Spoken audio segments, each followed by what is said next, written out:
Čau lidi, vítám vás u predikce na rok 2026 pro CS2. Tak si myslím, že tyto týmy dopadnou podle healthového rankingu, kolikáti budou. A takže jdeme na to. Takže máme tady nějaké kritéria, budu vlastně hodnotit top 10 týmů, takže kdybych hodnotil top 50, tak tady budu prostě mega dlouho.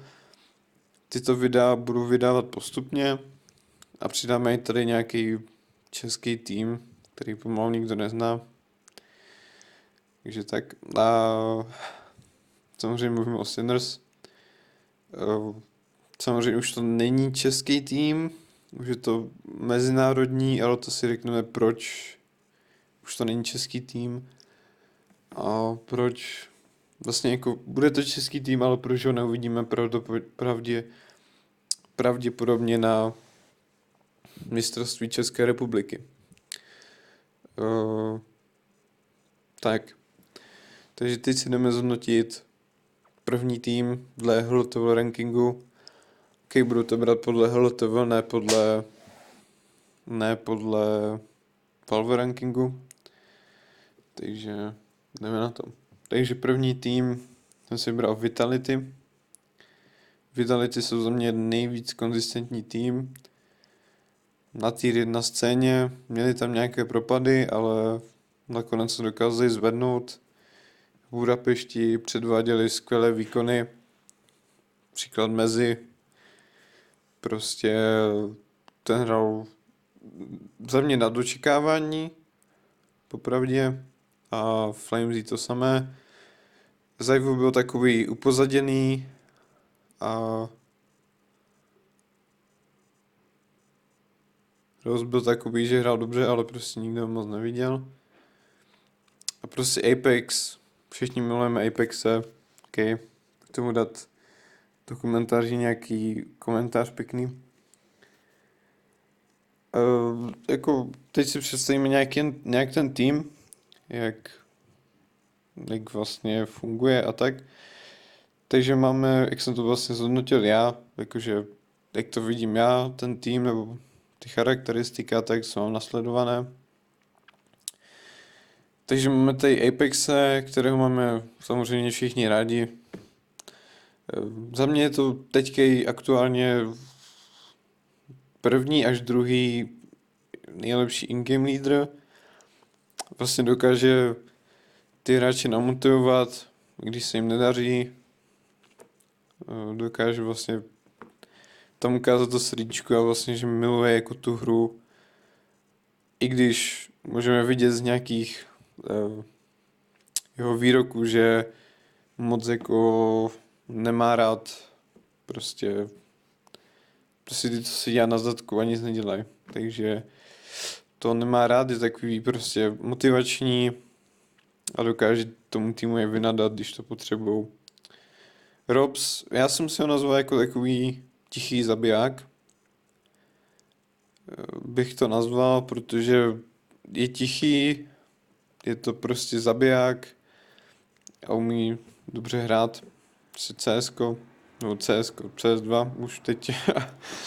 A prostě Robs, jako i když si tam někdy měří péro v backstage, nebo když si nastavuje stůl, ale tomu nebudeme zazlívat, ok? Takže teďka i Zajva doufám nemusím představovat, prostě druhý nejlepší hráč, hned po Dongovi. No, představím vám tady pár klipů od Zajvu a myslím, že na to už nic nemusím říkat, prostě jeden z nejlepších hráčů CS2 scény zatím, nebo teďka, jak vidíme, další rok. A řekl bych, že nebude top 1 hráč, což si můžeme teď dát do predikce, že si myslím, že neskončí jako top 1 hráč, myslím si, že to bude Dong, ale to si řekneme třeba o videu o Spirit.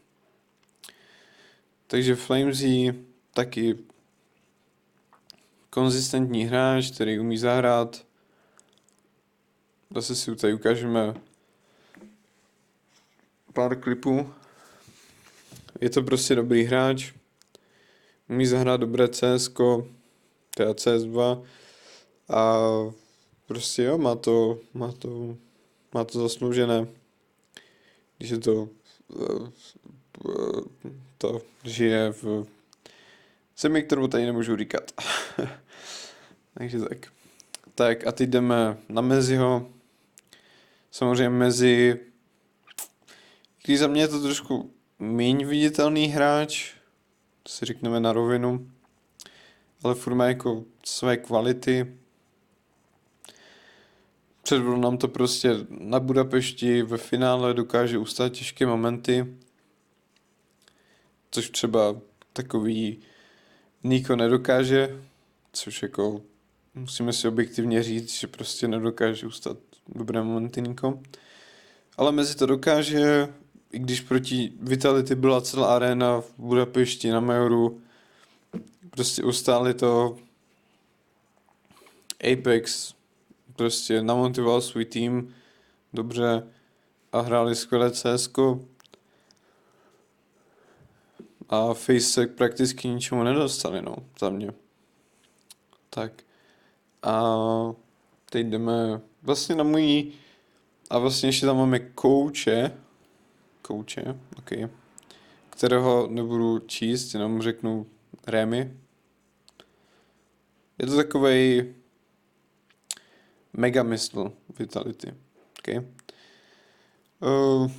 Si kvalitní trenér, víc tomu jako nemám co říct, dokáže připravit svůj tým mentálně, samozřejmě mají tam své asistenty a tak dále, což jako, když se podíváme na tu ženskou ve Vitality, tak. Takže a teď si dáme predikci za mě. Podle mého si myslím, že Vitality skončila na prvním místě. Pokud Falcons nezapnou nějaký beast mode, uvidíme, co ve Falcons bude za změny, to si ještě řekneme. A myslím si, že tady ten roster se nebude měnit ve Vitality. Za mě je to prostě kvalitní hráč, teda kvalitní hráči, kvalitní organizace a myslím si, že bude top 1. Major si myslím, že nevyhrajou, ale uvidíme, necháme se překvapit. A jo, takže to je první tým na mý bingo kartičce a pak si řekneme něco o týmu La Brasilia. Takže sledujte další videa a děkuji.